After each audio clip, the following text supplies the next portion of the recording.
सल्तनतकालीन स्थापत्य कला।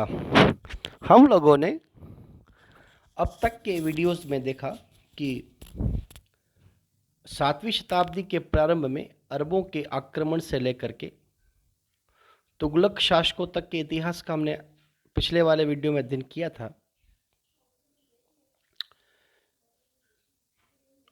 सल्तनतकालीन स्थापत्य कला, सल्तनत की स्थापना विधिवत स्थापित कुतुबुद्दीन ऐबक के द्वारा की गई। इससे पहले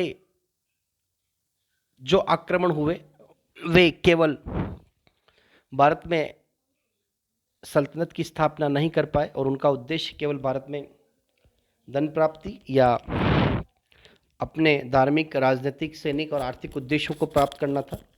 सल्तनत की स्थापना के साथ ही भारत में अलग अलग समय में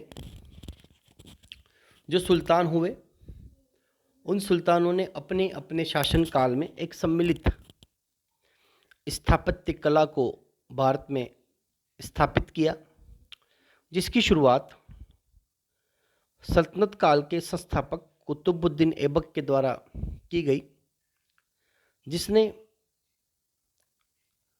3 चीज़ों का निर्माण करवाया। कुव्वत उल इस्लाम मस्जिद दिल्ली में, 2.5 दिन का झोपड़ा अजमेर में और कुतुब मीनार का निर्माण नई दिल्ली में। 3 प्रारंभिक सल्तनतकालीन स्थापत्य कला के जो स्थान हैं वे मूल रूप से कुतुबुद्दीन ऐबक के द्वारा नहीं बनाए गए। ये पहले से जैन मंदिर थे, संस्कृत विद्यालय थे या हिंदू जैन स्थान थे, धार्मिक स्थान थे, शिक्षा के स्थान थे। परंतु सल्तनत काल के आक्रमणों के बाद जो इनकी परंपरागत तरीके रहे कि उन्होंने पहले से स्थापित चीज़ों को तोड़ा और उन पर अपने प्रतीक चिन्हों को आधार बनाते हुए नवीन स्थापत्य कला को स्थापित किया। तो सल्तनत काल के आक्रमणों के साथ भारत में भारतीय और इस्लामिक सम्मिलित सल्तनत स्थापत्य कला का विकास हुआ और इसका सबसे पहला प्रमाण था कुव्वत उल इस्लाम मस्जिद, जिसका निर्माण कुतुबुद्दीन ऐबक के द्वारा करवाया गया अपने शासनकाल में। यह स्थान नई दिल्ली में है। पहले यह जैन मंदिर था, बाद में इसे विष्णु मंदिर बनाया गया और कुतुबुद्दीन ऐबक ने दिल्ली में जब सल्तनत काल को अपनी राजधानी बने, मुख्य राजधानी उसकी लाहौर थी, अपना केंद्र उसने लाहौर बना रखा था, परंतु भारतीय क्षेत्रों में उसने नई दिल्ली को केंद्र बना करके भारत में सल्तनत काल को स्थापित किया। उसी समय में भारत में कुव्वत उल इस्लाम मस्जिद को, विष्णु मंदिर को तोड़कर उसकी जगह पर इस मस्जिद का निर्माण करवाया। यह इस्लामिक शैली में निर्मित यह प्रथम स्थापत्य कला है। बाद में समय समय पर इसका विस्तार इल्तुतमिश और अलाउद्दीन खिलजी के द्वारा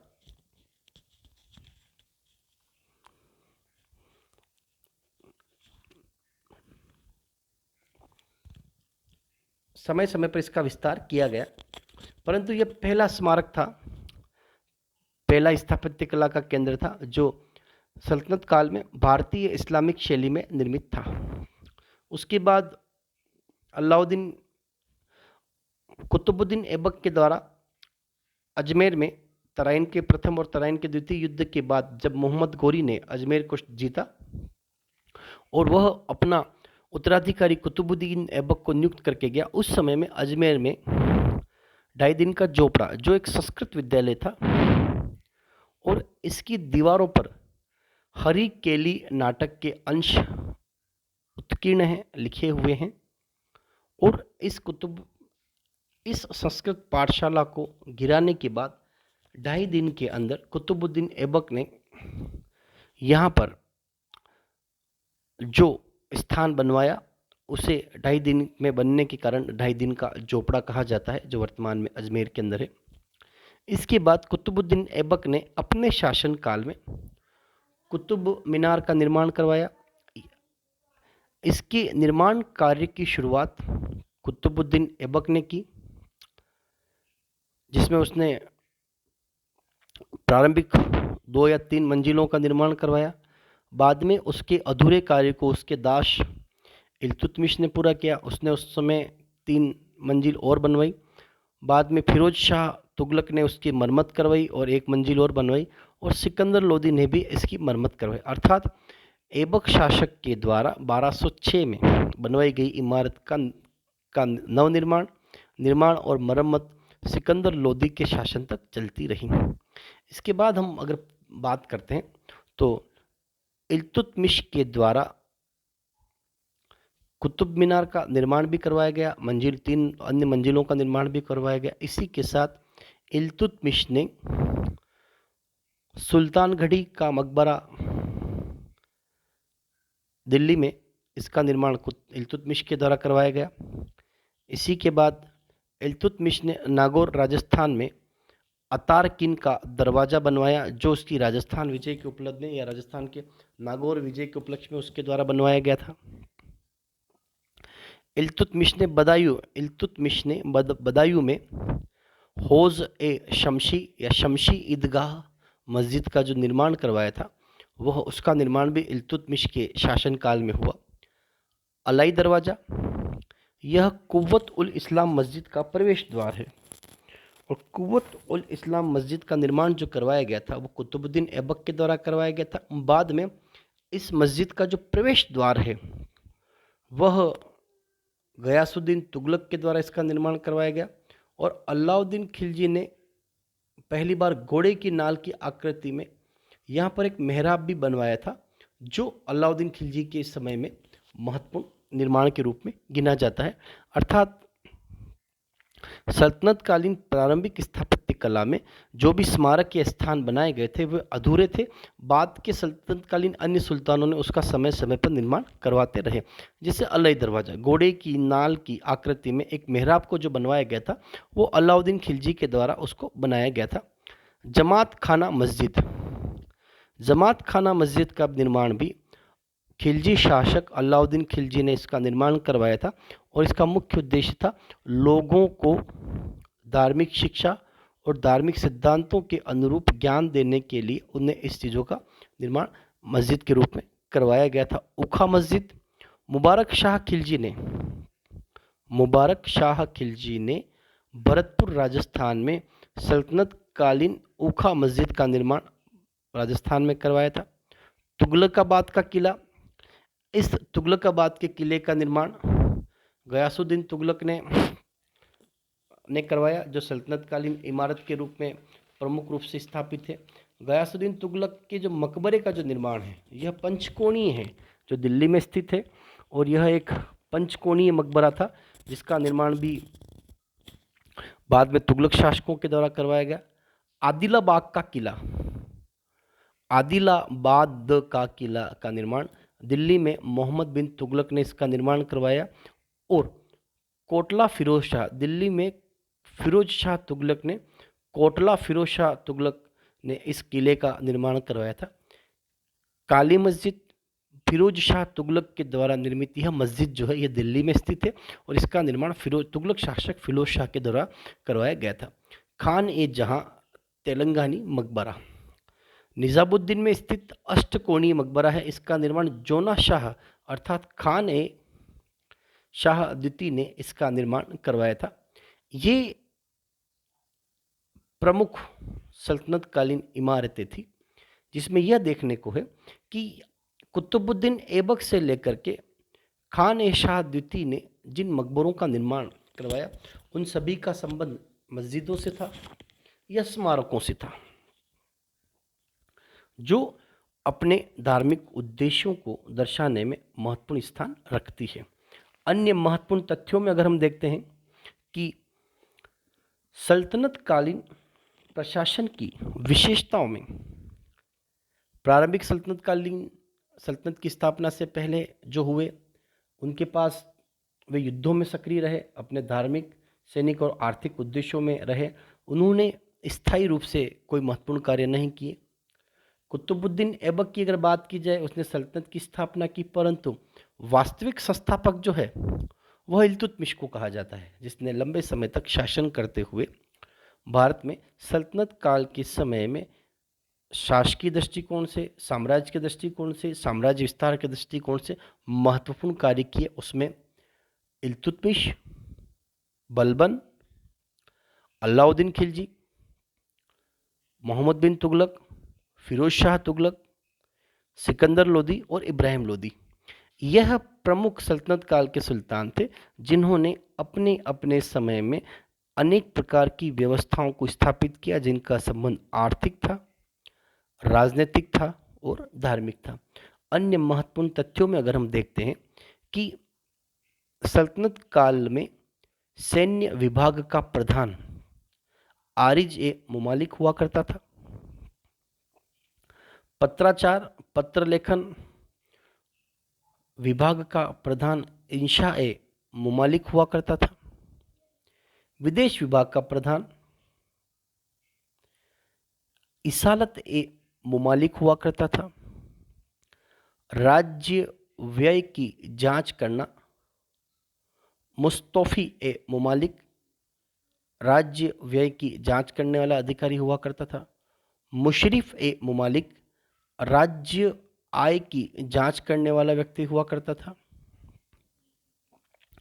बरीद ए मुमालिक गुप्तचर विभाग का प्रधान अधिकारी हुआ करता था। काजी उल कुजात, यह न्याय विभाग का प्रधान व्यक्ति हुआ करता था। इसका सल्तनत काल में महत्वपूर्ण स्थान था, जिसको यह दायित्व था कि वह इस्लामिक शरीयत और कुरान के आधार पर इस्लामिक साम्राज्य में इस्लामिक तरीकों से शासन व्यवस्थाओं का संचालन करें।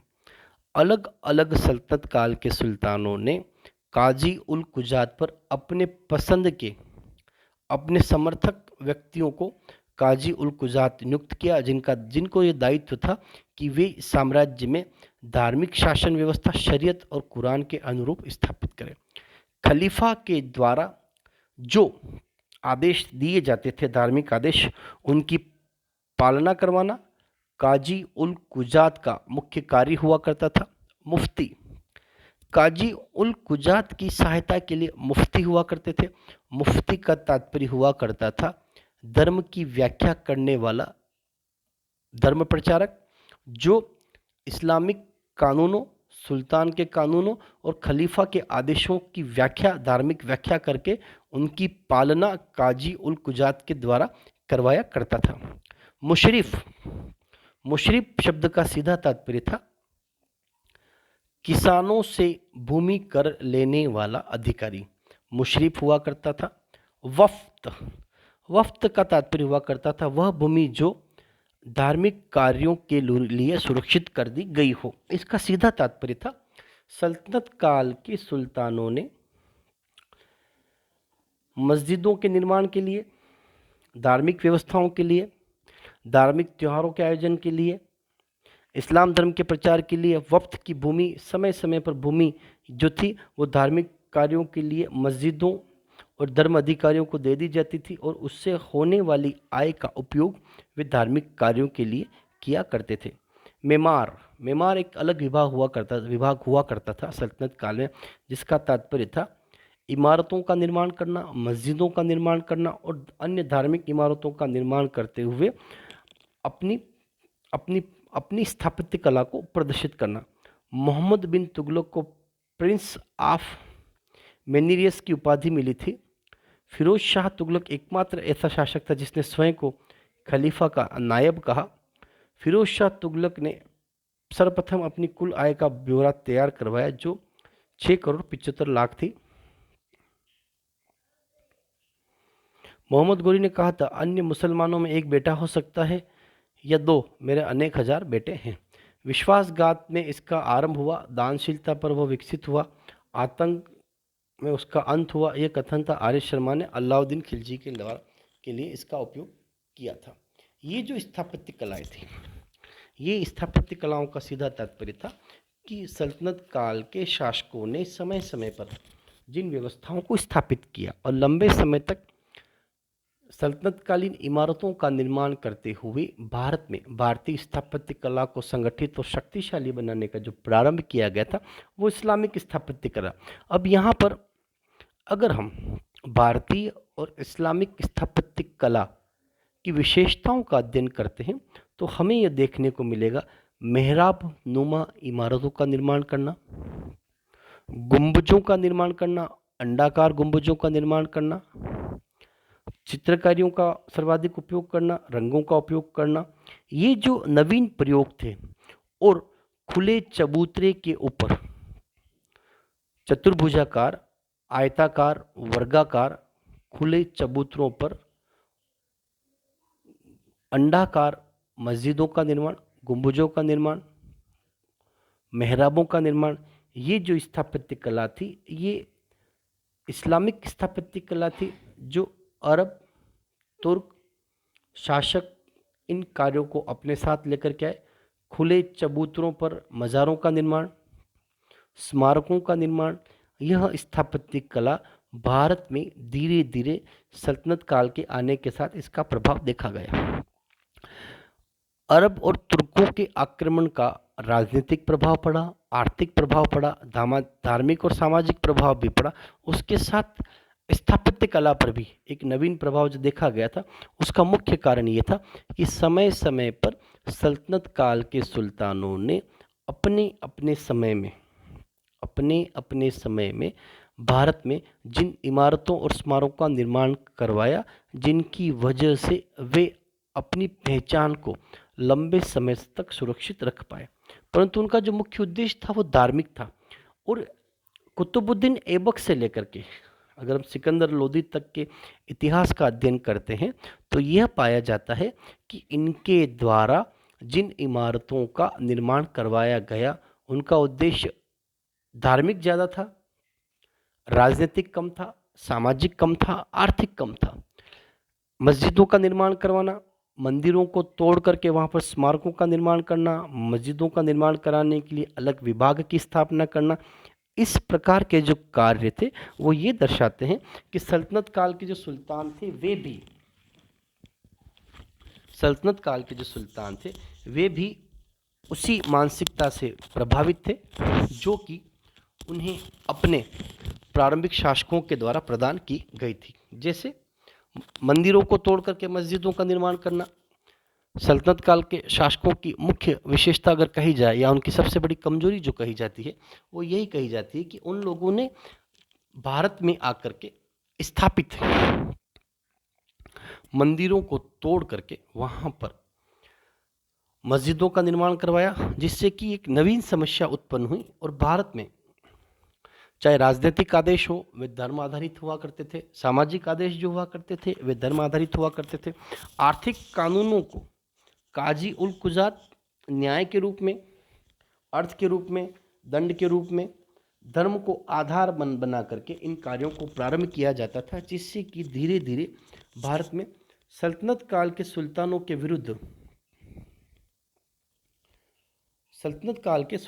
विरुद्ध भी असंतोष व्याप्त हुआ, जिसका मुख्य कारण था कि इनके द्वारा समय समय पर जो कानून बनाए गए उनसे जनता असंतुष्ट हुई और उन्होंने सल्तनत काल के सुल्तानों के विरुद्ध विद्रोह प्रारंभ किया।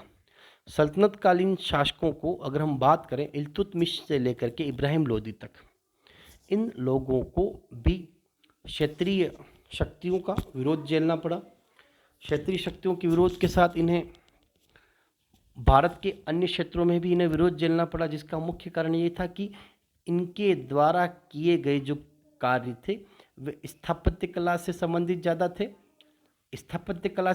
ज़्यादा थे और वे लंबे समय तक उन कार्यों से प्रभावित रहे, जिनकी वजह से वे भारत में एक नवीन व्यवस्थाओं को स्थापित नहीं कर पाए और उन व्यवस्थाओं की वजह से उनके शासन कार्यों पर धार्मिक प्रभाव रहा और उस धार्मिक प्रभावों की वजह से वे धीरे धीरे भारतीय क्षेत्रों में कमज़ोर होते गए। और उनकी कमजोरी का प्रभाव ये रहा कि उनका जो शासन समय जो रहा, किसी का 12 साल रहा, वो भी उस स्थिति में था कि उन्हें अपने प्रिय पुत्रों, भाइयों या परिवार के सदस्यों की हत्या करने के बाद उन्हें साम्राज्य को प्राप्त करना होता था और उसके बाद भी वे धार्मिक विचारधाराओं से सर्वाधिक प्रभावित थे। समय समय पर उनके द्वारा इस प्रकार के धार्मिक कार्यों से अपनी स्थापत्य कला में, राजनीतिक आदेशों में, धार्मिक कार्यों से के द्वारा उन्होंने समय समय पर भारत में इस प्रकार से शासन व्यवस्थाओं को स्थापित किया और नवीन व्यवस्थाओं को जन्म दिया।